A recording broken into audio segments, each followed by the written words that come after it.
Fala galera, eu sou o Wagner. E eu sou a Amanda. Bem-vindos ao Café com Nerdices.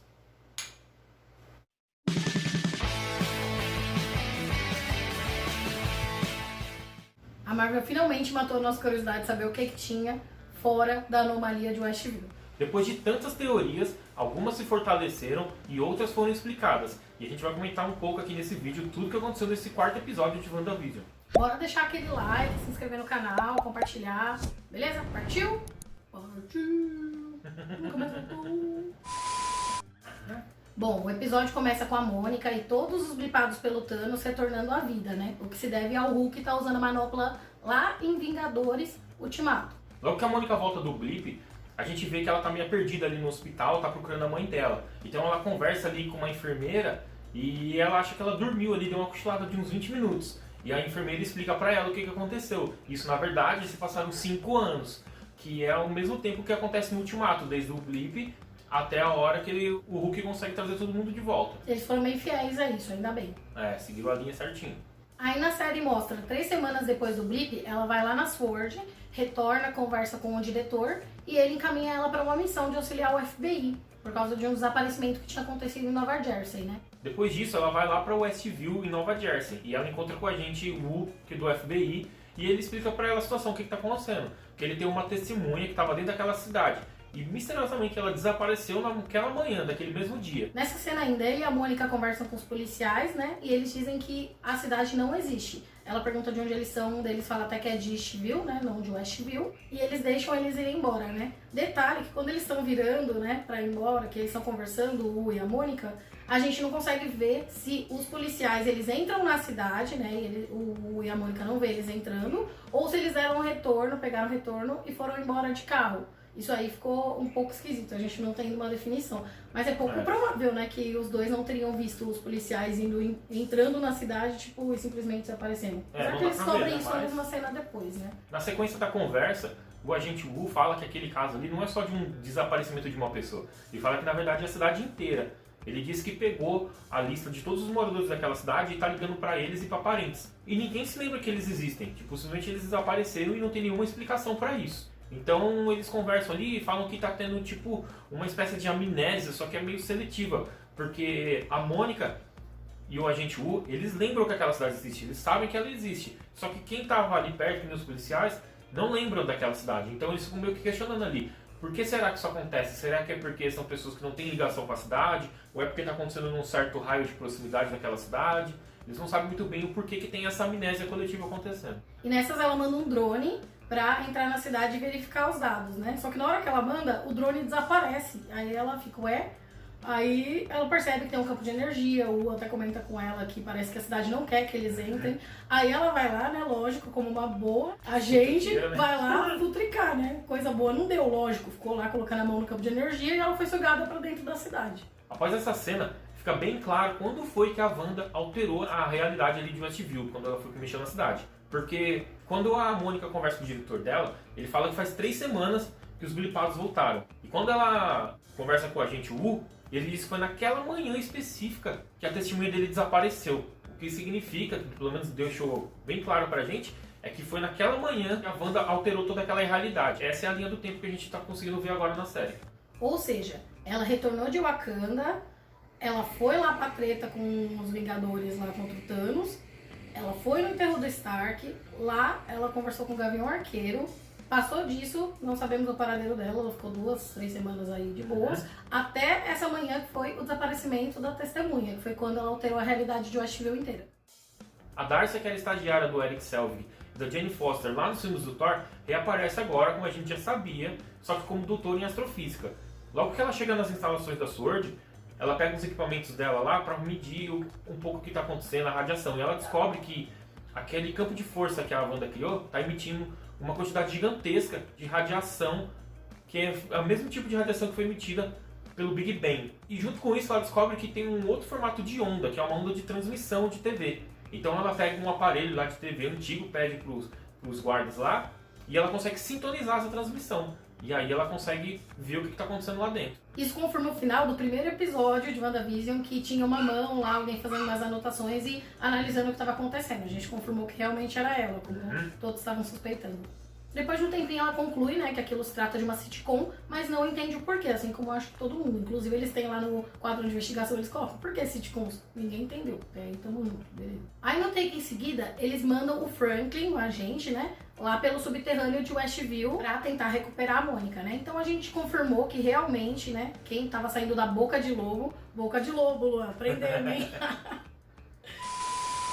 Então confirmamos que é o agente da SWORD mesmo, só que ele tava com uma roupa de radiação, né? Porque como a Darcy falou que tinha muita radiação ali, ele foi preparado. Só que quando ele adentra a proteção de Westview, então fica claro que tudo que adentra lá acaba criando uma outra forma, por isso que ele criou aquela forma de apicultor. E a gente pode constatar isso também por causa do drone. O drone que foi enviado lá anteriormente, que desapareceu, ele chegou lá em forma de um helicóptero de brinquedo. E com uma cor diferenciada, que também ninguém entendeu ainda porque dessa jogada de cor. Se vocês souberem de alguma coisa, já teorizou, ó, deixa aqui nos comentários. Enquanto ele está acessando no subterrâneo, eles pegam um objeto de volta também. Ou seja, deu a entender que todo objeto que entra naquela proteção e volta, ele volta com a caracterização daquele ambiente. Tanto que quando eles vão puxar lá, sai um objeto diferente, eles ficaram, ué, o que é isso? Então quer dizer que quando o Franklin sair de lá, ele vai sair um apicultor também, provavelmente. A gente confirmou isso com a Mônica saindo, né, no outro episódio. Porque quando ela saiu com a caracterização da Geraldine. A gente vê ali o agente Wu discutindo com o diretor que não era uma boa ideia ter mandado o Franklin lá pra dentro, né? Que ele não acha que aquilo era prudente, porque a Mônica entrou e eles não sabiam o que tinha acontecido com ela. E depois eles estão fazendo lá uma reunião e a gente consegue ver no radar lá que o formato do campo de energia que a Wanda criou é um hexágono. Inclusive eles colocam isso lá naquela lousa de perguntas. Por que um hexágono? Aí a gente já meio que tem uma ideia, né? Porque... De tudo que a gente falou relacionado à IMA. Então a gente continua tendo alguma ideia sobre isso. Depois dessa reunião, a Darcy e o agente Wu começam a fazer uma força-tarefa ali, uma missão nova para tentar coletar mais informações sobre a Mônica, que está lá dentro. Eles então começam a tentar identificar as pessoas que estão lá dentro, quem são aqueles personagens que a Wanda está criando. E eles começam a identificar algumas pessoas. Ele consegue achar os documentos dela e vão pendurando lá na luzinha. O curioso dessa parte é que a única pessoa que não tem identificação lá é a Agnes, que também é mais uma teoria que está se fortalecendo mesmo agora, eu acho que não deixou dúvida, que ela é a bruxa Agatha, que é uma das mentoras da Wanda. Eu acho que não tem muito mais dúvida. Eu acho que a Marvel não vai esconder isso mais por muito tempo, porque não faz sentido não terem conseguido identificar só ela. E como a Marvel não deixa a ponta solta, né? Ou eles estão iludindo a gente, né? Eu já tô acostumada, nada que vai me magoar, né? Enfim. Beleza, gente. Então essa parte é que a gente vai começar a pontuar as coisas que eles colocam no quadro. A gente não conseguiu pegar tudo, porque tem algumas coisas que estavam muito embaçadas de enxergar. Acredito que tenha sido proposital. Se alguém conseguiu identificar, vai falando aí, porque realmente a gente não conseguiu. Eu vi que lá no começo do quadro eles estão falando sobre a amnésia seletiva, né? Os parâmetros que a gente citou lá no começo do vídeo. Eles começam a questionar também quem tá por trás disso. O que a gente vê escrito lá são os Skrulls. Porque lembrando lá que no filme da Capitã Marvel, né? O Nick Fury ele volta com os Skrulls. Então eles acham que possa ser que tenha alguma relação ali. Inclusive eles colocam, e se não for? Quem seria? Isso daí também a informação não apareceu. E olha que a gente ficou lá tentando voltar. Eles conseguiam. Eu não consegui enxergar nada. Agora a parte que eles deixam bem nítida pra todo mundo ver é as perguntas que o Wu tá anotando naquele momento. Que são: por que a forma hexagonal? Por que sitcoms? Mesmo tempo e espaço? Visão está vivo? Sobre o espaço de tempo, eles devem estar analisando o episódio, ver que um passa nos anos 50, outro nos anos 60, então significa que não deve estar passando ali no mesmo tempo que a gente, porque o tempo está pulando muito rápido. Inclusive não foi falado na série, mas eles devem ter constatado também os bebês da Wanda ter crescido tão rápido. E a Darcy, ela deixa bem claro que, gente, o Visão, que eu saiba, ele não foi pipado, né? Ele morreu realmente. O que ele tá fazendo nessa sitcom? Não faz sentido, né? Mas a gente vai falar um pouquinho disso lá na frente. Outra coisa que ele coloca lá como título é as tentativas de contato que falharam, né? Que foram os telefones, né? As linhas digitais, tentaram falar também através dos drones, agentes, que são dois, né? Que é o Franklin e a Mônica, que estão desaparecidos lá dentro. E por fim, eles não colocaram nenhum título, mas eles descreveram 2 pontos, que são os comerciais e a audiência. Para quem que eles estão transmitindo isso? Qual que é o objetivo dessa transmissão? Então foram as coisas que a gente conseguiu pegar ali na lousa deles de investigação. É porque na verdade essas também são todas as questões que nós temos, né? A gente tá assistindo e tá com as mesmas dúvidas do que ele, pelo jeito. Quando eu vi esse quadro eu falei, obrigada gente, obrigada. Não é só eu, ufa. Após isso, a Darcy tem uma ideia de tentar se comunicar com a Wanda através do rádio. Porque ela viu um rádio na bancada da cozinha da Wanda.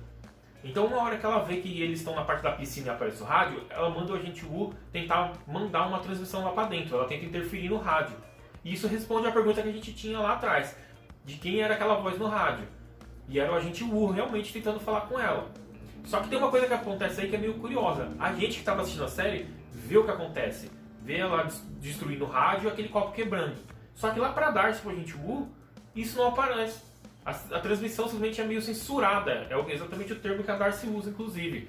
Eles cortam aquela cena. E a gente nota que esse é exatamente o momento que ela expulsa a Geraldine lá de dentro, né? Isso não apareceu na transmissão da Darcy. Essa cena censurada pra eles aparece pra nós, né? E nós vemos a Wanda exaltada, brava, ela vai lá e joga simplesmente aquele poder dela lá, daquele Hadouken lá na Geraldine, e ela sai violentamente de lá. Quando a Geraldine sai de lá, ela meio que volta pra si e ela dá uma olhada pra mão dela, dá uma olhada pra cima, como se não fosse ela fazendo isso, como se ou alguém estivesse controlando ela, ou como se ela tivesse saído de si por um tempo por ela estar tão nervosa. O Wagner acha que é por causa da raiva dela, pelo que ele estava me falando. Porque ela tem alguns momentos que ela usa tanto poder que ela não tem o controle, ela fica com tanta raiva que ela esquece, né, Wagner?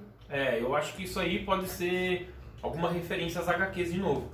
Porque nas HQs acontece isso. Em alguns momentos, quando ela tá com muita raiva, ela meio que tem um apagão, ela perde a noção do que ela tá fazendo. Então ela perde a noção do tamanho do poder que ela tá usando e da força que ela tá usando. Nessas partes que ela acaba se tornando muito perigosa. Eu acho que aquela cena pode representar muito isso. Ela ficou com muita raiva da Geraldine por ela estar sendo uma infiltrada ali dentro. E aí ela perdeu um pouco a noção do que ela estava fazendo. Por isso que eu acho que ela fica bem assustada, olhando pra mão como tipo, nossa, o que eu fiz? Por que eu fiz isso? Eu acho que é mais isso. Mas pode ser as duas coisas, a gente ainda não tem a resposta pra isso, né? Ela já acha que é uma outra pessoa que está controlando ela. Mephisto? Oi? Que? Acho que é o Mephisto que tá controlando ela, né? Mesmo por causa dessa questão do tempo que a gente falou lá atrás. Pra ele é importante que o tempo corra rápido para as crianças dela nascerem logo. Então tem algum objetivo aí. Ela, de certa forma, acho que ela fez um pacto com o diabo, literalmente.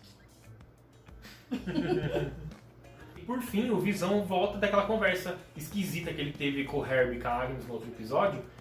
E aí a Wanda enxerga ele, o corpo real. Que ele tá morto, ele tá todo azul, com o olho escuro e com aquele buraco na cabeça. Que foi o que aconteceu lá na luta contra o Thanos.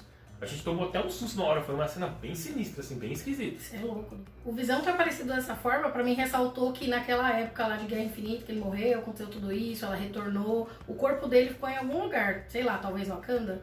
Ela foi lá, pegou o corpo dele e ela fez algum tipo de pacto aí pra reviver ele. Entendeu? É isso que eu falo que eu acho que foi um pacto com o diabo. Tanto que ela fala que tá tudo sob controle. Talvez ela tá dando alguma coisa pra que ele esteja ali sobrevivendo, né?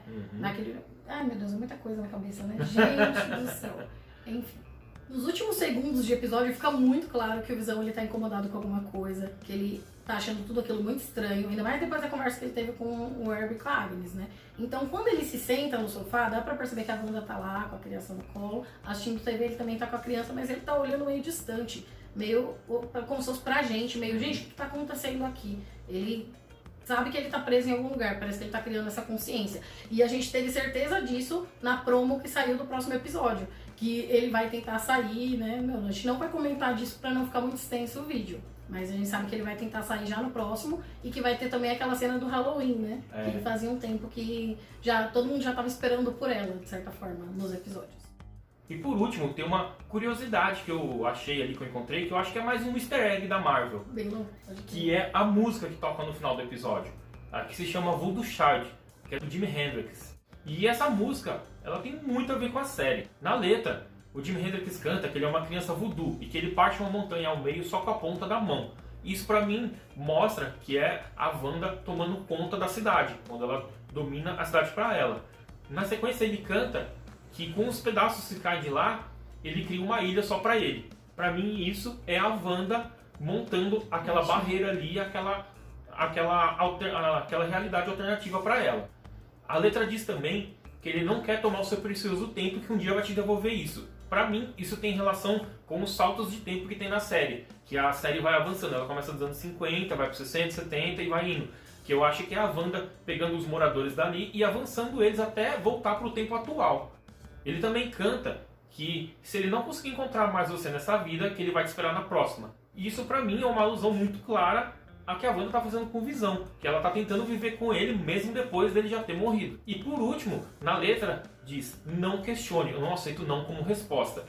Isso pra mim é o modo como a Wanda tá controlando tudo aquilo, como ela demonstra que ela tem o poder, que todo mundo tá lá dentro, às vezes a pessoa até tem consciência, mas ela não consegue sair de lá, ela não consegue fugir daquele lugar. Pra mim essa foi uma jogada maravilhosa, foi um easter egg sensacional que a Marvel colocou, porque a letra descreve praticamente tudo que tá acontecendo ali dentro. Bom, não foi alguma coisa colocada aleatoriamente, claro, né? Esse capricho da Marvel em colocar detalhes assim que enriquecem a obra deles, pra mim, É maravilhoso, condições, não tem tem o que dizer. Mas e vocês? O que vocês acharam do episódio? Vocês gostaram? Vocês estão muito ansiosos pro próximo? A gente já sabe algumas coisas que vai acontecer. Vejam a promo aí na internet que já colocaram. Gente, sério, não tô aguentando. A gente precisa compartilhar mais coisa. Então, assistam, coloca nos comentários o que vocês estão achando. E até o próximo vídeo. Valeu!